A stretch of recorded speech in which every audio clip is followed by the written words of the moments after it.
De Mateus capítulo 20, versículo 17 até o versículo 28. E mesmo assentado como os irmãos estão, nós estaremos lendo esta passagem para nossa edificação. Você que está em casa também, que você possa acompanhar a leitura que vai aparecer na tela aí do seu computador, da sua televisão ou do seu celular, e que Deus fale à sua vida e ao nosso coração.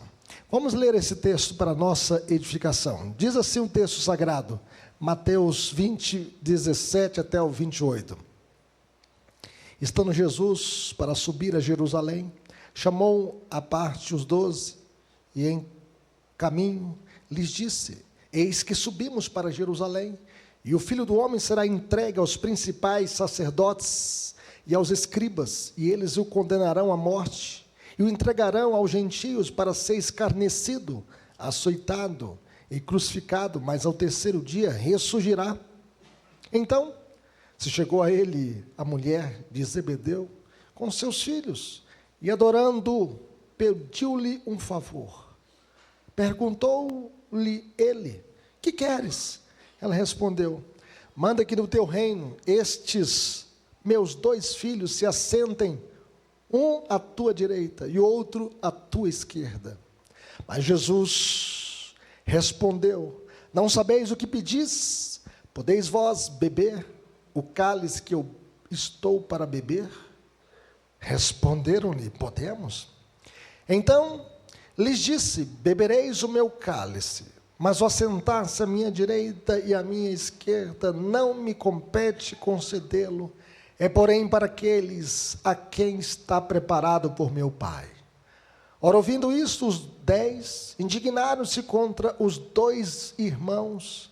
Então Jesus, chamando-os, disse: sabeis que os governadores dos povos os dominam, e que os maiorais exercem autoridade sobre eles.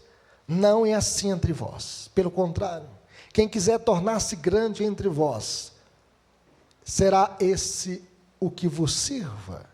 E quem quiser ser o primeiro entre vós, será vosso servo. Verso 28, todos juntos? Tal como o Filho do Homem, que não veio para ser servido, mas para servir e dar sua vida em resgate por muitos. Que Deus nos abençoe. Vamos falar com o Senhor. Pai querido, fale conosco por meio da tua palavra. Nós queremos entendê-la, Senhor, e queremos aplicá-la à nossa vida. Que o Senhor possa estar nos iluminando, que o teu Santo Espírito, Senhor, possa tocar a nossa vida.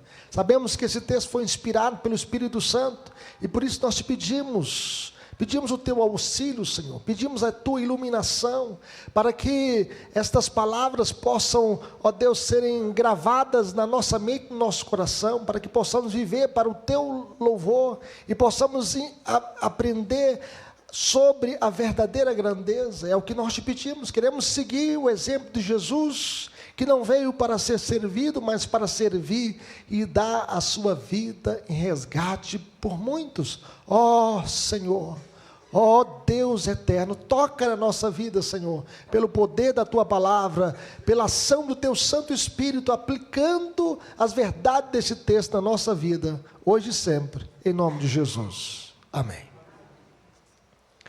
Grandeza, fama, glória, honra, é isso que define o mundo em que nós vivemos, este mundo caído. No entanto, neste texto, Jesus nos ensina exatamente o contrário. Jesus nos ensina que os valores do reino são completamente diferentes dos valores dos reinos deste mundo.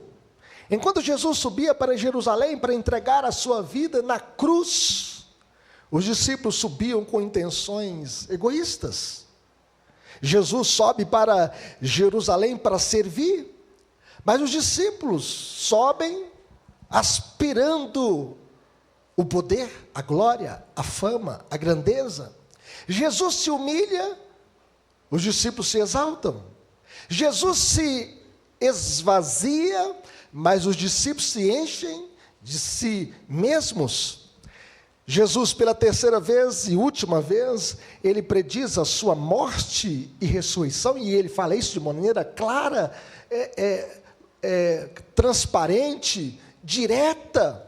O texto diz que, estando Jesus para subir a Jerusalém, chamou à parte os 12 e em caminho lhes disse: eis que subimos para Jerusalém, e o Filho do Homem será entregue aos principais sacerdotes, aos escribas, e eles o condenarão à morte, e o entregarão aos gentios para ser escarnecido, açoitado, crucificado, mas ao terceiro dia ele ressurgirá. Jesus foi claro, mostrando a sua aflição, a sua dor, o seu sofrimento. Ele seria escarnecido, açoitado, cuspido, zombado, vilipendiado, crucificado, morrendo a pior morte, a morte de cruz, como se fosse um malfeitor. Mas no terceiro dia ele ressurgirá. Na primeira vez que Jesus compartilhou essa informação privilegiada, dizendo que ele ia morrer, Pedro falou: de maneira nenhuma, Senhor. E o Senhor Jesus então diz: arreda, Satanás, porque não cogita das coisas de Deus, mas sim das dos homens. Jesus veio para morrer na cruz. Jesus, ele veio para sofrer a pior morte, a morte de cruz. Na segunda vez, os discípulos se entristeceram grandemente quando Jesus disse que seria açoitado, zombado, crucificado numa cruz e ressurgiria no terceiro dia. Eles ficaram grandemente entristecidos. Dessa vez, o anúncio de seu sofrimento, crucificação e ressurreição parece que entrou num ouvido e saiu no outro. Eles não queriam ouvir esse discurso. Os discípulos tinham uma expectativa de um reino político, de um Messias militante que derrubaria os romanos e que limparia a Palestina do domínio de Roma. Eles estavam caminhando para Jerusalém, a sede do poder político religioso na Judéia, com sede de poder e de grandeza políticos. Então, a mãe de Tiago e João, aqui os filhos de Zebedeu, se chegou adorando e fez um pedido, pedindo um favor, pedindo uma graça, uma bênção para os seus filhos. Que pedido? Olha, que a mãe desses discípulos chamava-se Salomé, provavelmente a irmã de Maria, mãe de Jesus. Portanto, Salomé era tia de Jesus. E aqui nós podemos perceber que, sendo assim, isso implicaria que Tiago e João eram primos de Jesus. Primos em primeiro grau. Primos chegados. E eles, então, aproveitaram esses laços familiares para buscarem vantagens pessoais. E aqui nós podemos ver o nepotismo acentuado. Perguntou-lhe Jesus: que queres? E ela respondeu: manda que no teu reino estes meus 2 filhos se assentem, um à tua direita e outro à tua esquerda. Em outras palavras, prometa que quando o Senhor se tornar rei, você está subindo para Jerusalém, quem sabe vai fazer uma revolução, assumir o poder em Jerusalém, e esses meus 2 filhos que estão andando com o Senhor durante 3 anos e meio, dê uma oportunidade para eles, que eles possam se assentar um à direita e outro à esquerda. Embora a mãe deles, meus irmãos, tenha sido a porta-voz do pedido, Tiago e João foram originadores, instigadores dessa ideia. Eles devem ter pensado: olha, nós somos primos, mas a senhora é mãe, e nós temos um desejo, e faça o pedido para Jesus, um pedido para que nós possamos nos assentar, quando ele assumir o trono, um à direita e outro à esquerda. E se ele morrer nesta revolução, nós assumimos o poder dele também. E aqui nós podemos perceber, meus irmãos, que a resposta de Jesus confirma que os filhos de Zebedeu estavam por trás daquele pedido. Mas Jesus respondeu: não sabeis o que pedis? Veja bem que Jesus usou a segunda pessoa do plural, dirigindo-se aos filhos que a colocaram nisso. Jesus falou sobre uma cruz, mas eles estavam interessados numa coroa. Eles fizeram um pedido egoísta, um assento à direita e um outro assento à esquerda. Queremos superioridade sobre os demais discípulos, e eles pensavam em Jesus como um rei terreno, e neles como seus ministros de Estado. Eles estavam pensando num poder político. Nós queremos o Ministério da Fazenda ou o Ministério da Casa Civil. Nós queremos estar nesse governo com o Senhor em Jerusalém. Além do mais, Deus, meus irmãos, não responde orações egoístas.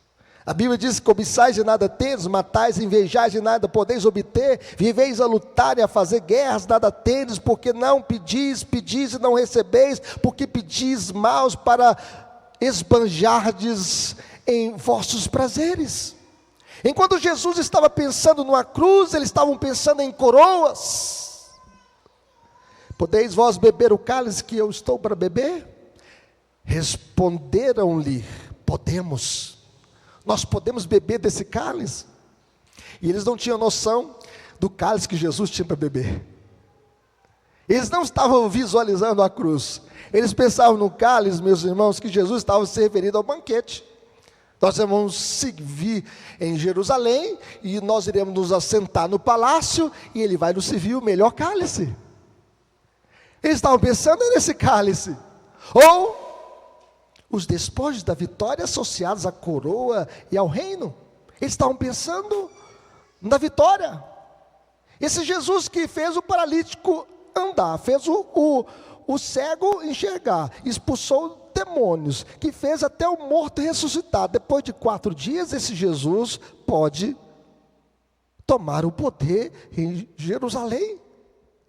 No entanto, meus irmãos, Jesus está falando do cálice da ira de Deus, que ele tomaria em nosso lugar, padecendo na cruz do Calvário, para concretizar o que diz a profecia de Isaías. Certamente ele tomou sobre si as nossas enfermidades, e as nossas dores levou sobre si, e nós o reputávamos por aflito, ferido de Deus, oprimido. Mas ele foi traspassado pelas nossas transgressões, moído pelas nossas iniquidades, e o castigo que nos traz a paz estava sobre ele, e pelas suas pisaduras fomos sarados. Jesus estava falando de padecer na cruz do Calvário. Jesus morrerá uma morte humilhante como substituto dos pecadores, como Cordeiro de Deus que tira o pecado do mundo. E este cálice de sofrimento é único e exclusivo de Cristo. Ele ia beber esse cálice em nosso lugar, e só Ele poderia beber esse cálice, como segundo Adão, o homem perfeito, o homem sem pecado, que ia morrer pelos pecadores, morrer pelo seu povo, para nos comprar com o seu sangue. No entanto, meus irmãos, em certo sentido, Tiago e João também podem beber, e beberão um cálice do sofrimento por amor a Cristo. E aqui nós podemos perceber que eles iriam beber desse cálice também, do cálice do sofrimento por amor a Cristo.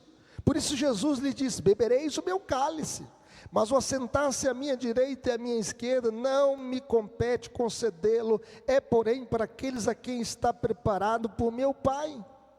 Tiago foi o primeiro a ser decapitado, foi passado ao fio da espada. Ele morreu em prol do Evangelho. Atos 12 mostra um discípulo de Jesus, um apóstolo de Jesus, morrendo por causa da sua fé em Cristo. E João, o apóstolo do amor, ele não morreu uma morte sangrenta, não foi crucificado, não foi decapitado, mas a Bíblia diz que ele ficou exilado na ilha de Patmos. E ele chega a escrever o livro de Apocalipse quando ele estava preso na ilha de Patmos. E ele diz: eu, João, irmão vosso e companheiro na tribulação, no reino e na perseverança em Jesus, achei-me na ilha de Patmos por causa da palavra de Deus e por causa do testemunho de Jesus. Ele também bebeu do sofrimento por amor a Cristo, foi perseguido, preso na ilha chamada a Ilha das Cobras, a ilha de Patmos, por causa de Cristo. O resultado desse pedido, meus irmãos, que eles fizeram de assentar à direita e à esquerda, causou uma confusão no colégio apostólico, causou uma indignação da parte dos outros 10 discípulos. Ouvindo isso, indignaram-se os 10 contra Tiago e João, e a indignação deles se deve ao fato de que tinham também ambições similares. O egoísmo, meus irmãos, promove dissensão e divisão. Quase que o colégio apostólico se dividiu. Você pensou um racha no colégio apostólico? E então Jesus os chamou para junto de si e lhes ensinou a verdadeira grandeza. A grande ideia dessa passagem, meus irmãos, é que a verdadeira grandeza de um servo de Cristo é a sua atitude de servir. Vamos ver isso comigo? A verdadeira grandeza de um servo de Cristo é a sua atitude de servir. Você foi chamado por Deus para servi-lo, e esta é a verdadeira grandeza. E aqui nós aprendemos que o mundo pratica a liderança fundamentado em um modelo de dominação. Quando as pessoas chegam no poder, se assentam na cadeira, eles batem no peito: agora eu estou no poder e eu vou colocar a minha agenda para funcionar. E é por isso que Jesus, então, chamando, disse: sabeis que os governadores dos povos os dominam, que os maiorais exercem autoridade sobre eles. Em outras palavras, vocês sabem que os governantes deste mundo têm poder sobre o povo e que os oficiais exercem a sua autoridade sobre os súditos. O foco do mundo é a busca pela grandeza, pela fama, pelos holofotes, pela pompa, pelo poder, pela realização pessoal, pelo status, pela posição. Os poderosos homens de negócio, milionários nos esportes, estrelas de cinema e presidentes são admirados, são ovacionados, são aplaudidos. Mas os discípulos também, meus irmãos, caíram na armadilha de quererem ser grandes sob a perspectiva humana. Eles queriam um poder terreno, eles estavam confundindo o reino de Cristo com o reino político, físico, e esqueceram que o reino de Cristo é um reino muito mais poderoso, é um reino espiritual, é um reino que muda os corações, muda as famílias, muda as mentes, muda as nações. O reino de Cristo é um reino imbatível, um reino eterno. Os judeus esperavam o Messias político que ia restaurar Jerusalém, a Palestina, libertando-a do poderio dos romanos. A Palestina então seria só para os judeus, e o Messias se assentaria então no trono para governar e para libertar a Palestina do Império Romano. Então, eles chegaram à conclusão que ele precisaria então de homens em posições importantes de poder e autoridade para ajudá-lo a reinar. E eles pensaram: ele é o Messias, e esse Messias é militante, é conquistador, e nós iremos participar do governo terreno juntamente com esse Messias.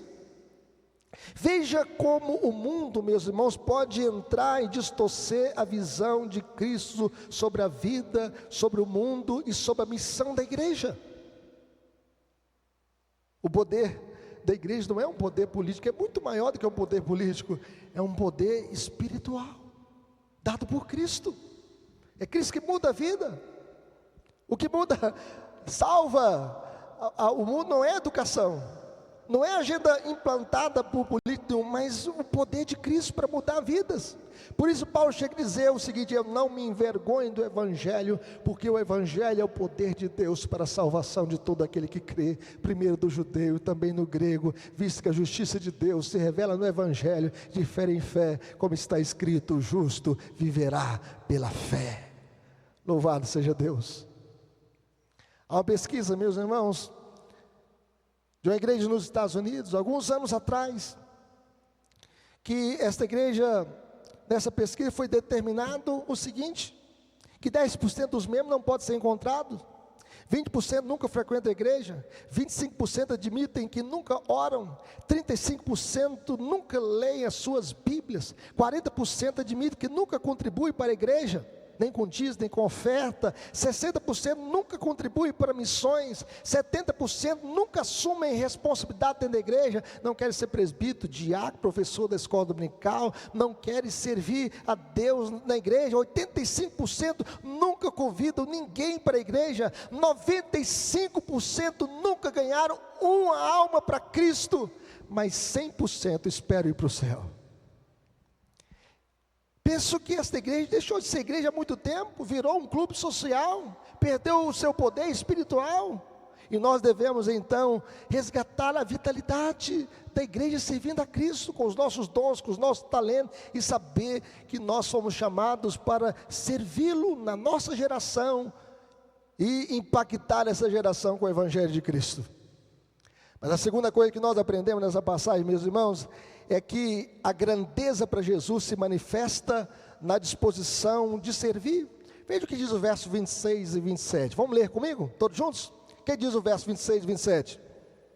Não é assim entre vós, pelo contrário, quem quiser tornar-se grande entre vós, será esse que vos sirva. E quem quiser ser o primeiro entre vós, será vosso servo. Em outras palavras, mas entre vocês deve ser diferente, não pode ser como o modelo do mundo.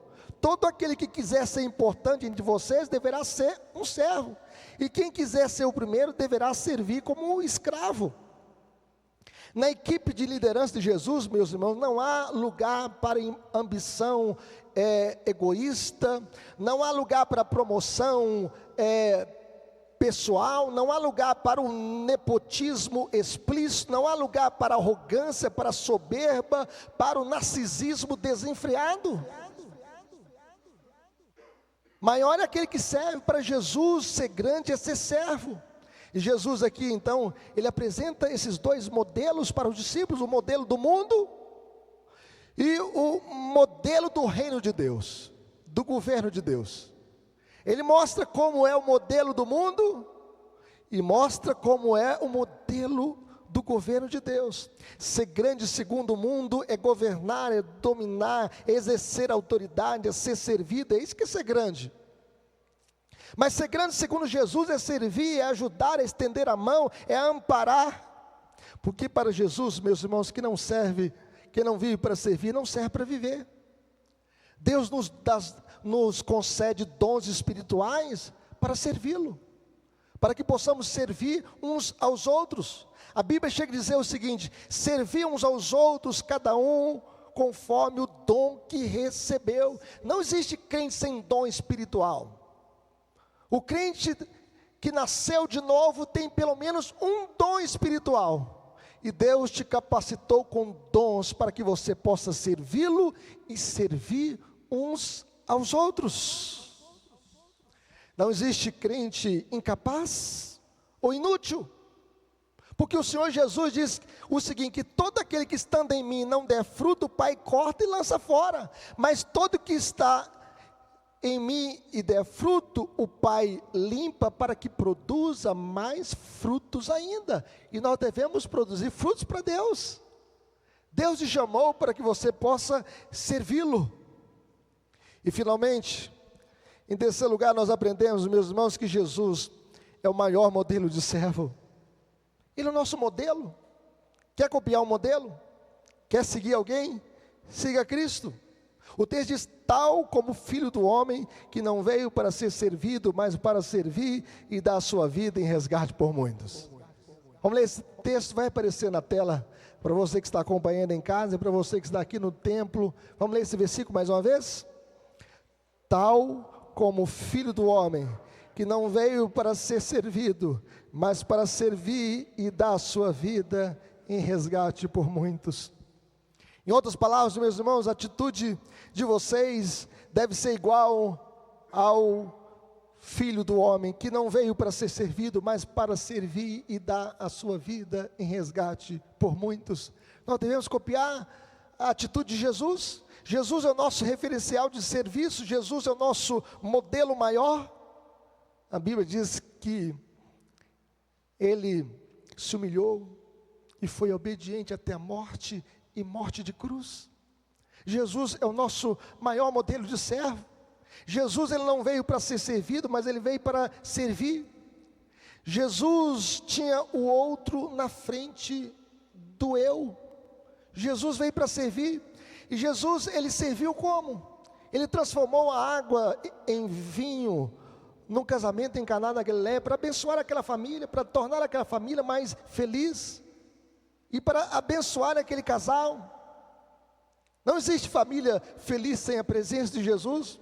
Jesus curou os enfermos para dar uma qualidade de vida melhor para as pessoas. Ele limpou a pele dos leprosos, ele fez o cego enxergar, ele fez o paralítico andar, ele fez o mudo falar, ele fez o surdo ouvir, e ele libertou aqueles que estavam oprimidos e possessos de demônios, para que eles fossem livres para adorar a Deus.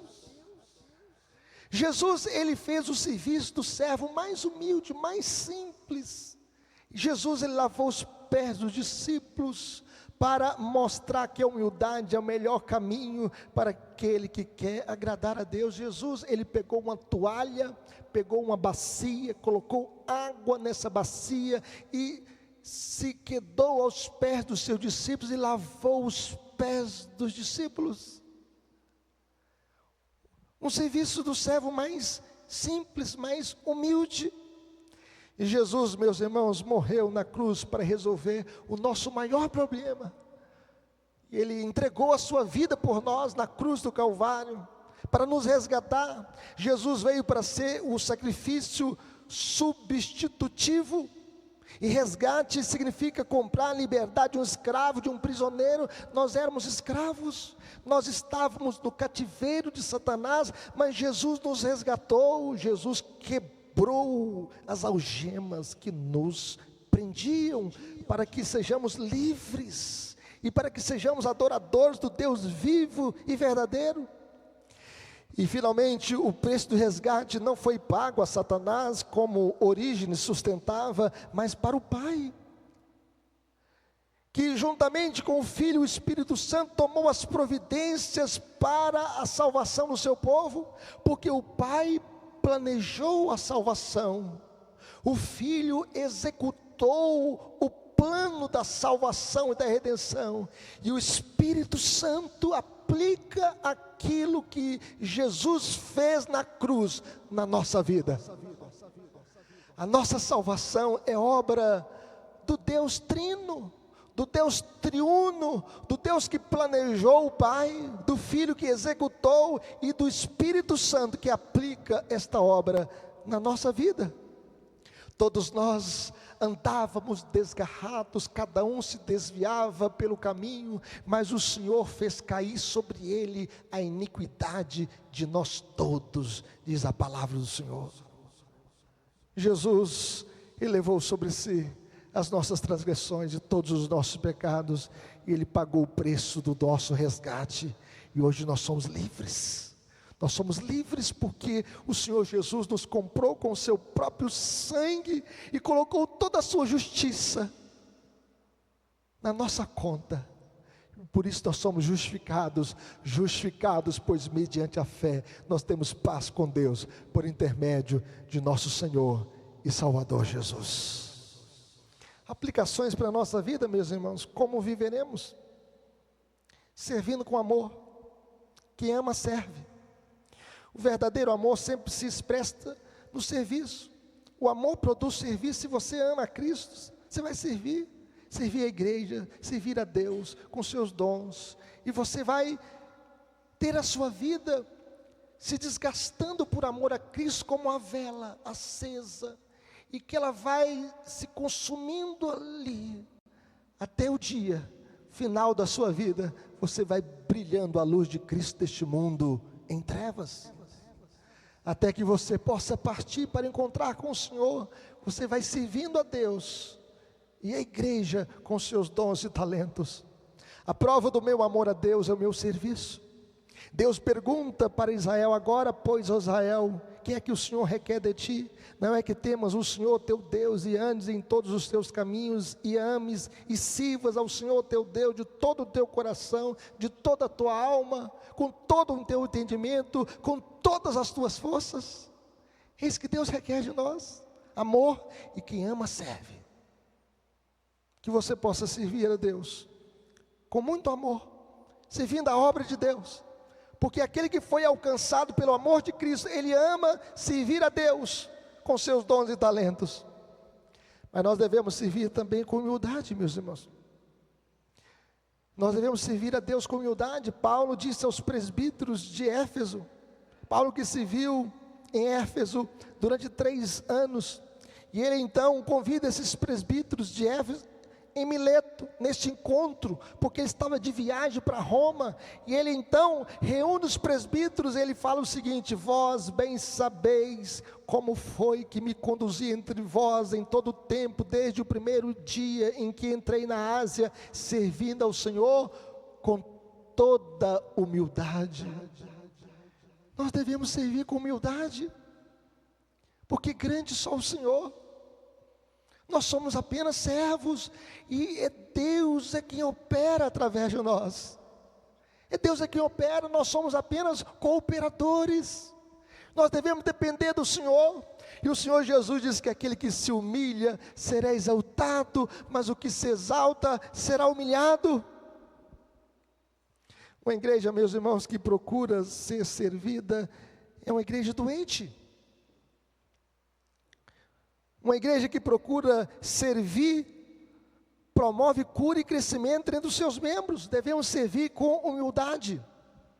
Há uma poesia de Gabriela Mistral, que ela fala o seguinte: toda a natureza é um serviço, serve a nuvem, serve o vento, serve a chuva. Onde haja uma árvore para plantar, plante a você. Onde haja um erro para corrigir, corrija você. Onde haja um trabalho, todos se esquivam, aceite-o você. Seja o que remove a pedra do caminho, o ódio entre os corações e as dificuldades do problema. Que triste seria o mundo se tudo se encontrasse feito, se não existisse uma roseira para plantar e uma obra a se iniciar. Que você possa servir. Há muita coisa para ser feita, e que você possa servir com humildade, promovendo cura, resgate, transformação, luz naqueles que estão nas trevas. Deus nos plantou neste mundo para sermos o sal da terra e luz do mundo. Se a igreja ficar como o sal aqui apenas no saleiro, ela não vai influenciar a sociedade. Aquilo que nós recebemos aqui nesta noite, nesta semana, neste domingo, nós devemos compartilhar com outras pessoas, na sua empresa, na sua família, na sua loja, na rua, na praça, e em todo lugar. Sirva a Deus com humildade. Certa feita eu encontrei um irmão lá em Taubinha, muitos anos atrás, em 1993, ele diz: olha, o pastor não deixou eu dar o testemunho, por isso eu estou desviado. Eu falei assim: a praça está aí, conta o seu testemunho na praça.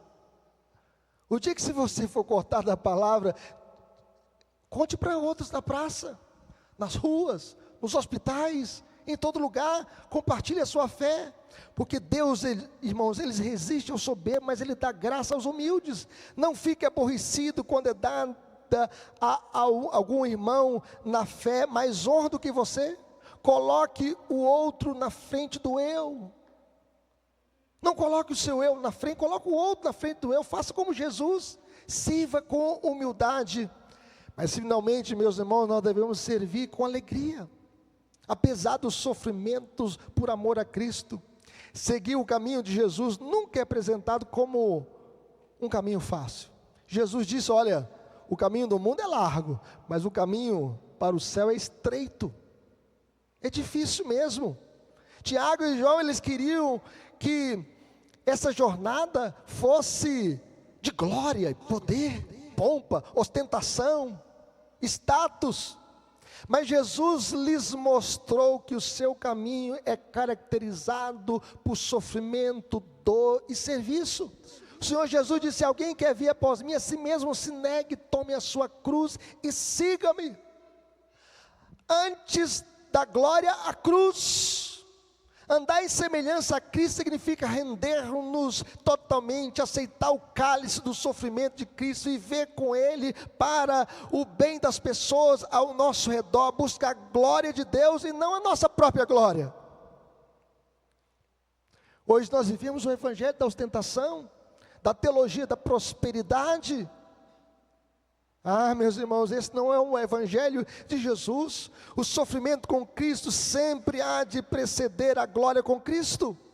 Alguns perderão suas vidas por causa da sua fé em Cristo, como Policarpo, que estava testemunhando da sua fé, e o imperador diz: olha, você negue a Cristo ou você morrerá. E ele falou: eu tenho 86 anos e tenho servido a Cristo desde sempre. Como eu posso negar ao meu Senhor e meu Rei? Outros perderão o emprego por não participar de um negócio desonesto. E ainda outros perderão posições no governo por causa da sua posição frente à verdade. Quantos missionários são perseguidos no mundo comunista, islâmico, mas estão ali testemunhando da sua fé, porque eles têm a grandeza de servir o Rei dos Reis e Senhor dos Senhores. E quando o Rei dos Reis e Senhor dos Senhores voltar então na sua glória, os mortos em Cristo ressuscitarão primeiro, e nós os vivos seremos transformados num abrir e fechar de olhos, e assim nós reinaremos para sempre com o Senhor dos Senhores.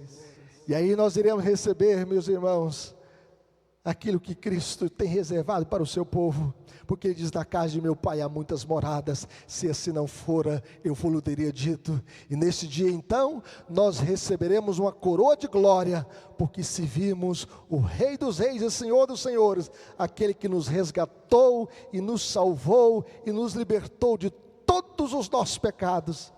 Vale a pena servir a Cristo, porque no último dia, esses que servem a Cristo, com todo o seu coração voltado para Ele, ouvirão as benditas palavras de Cristo: bem-estar, servo bom e fiel, entra no meu descanso. Louvado seja Deus. Vamos colocar em pé, vamos falar com Deus, meus irmãos.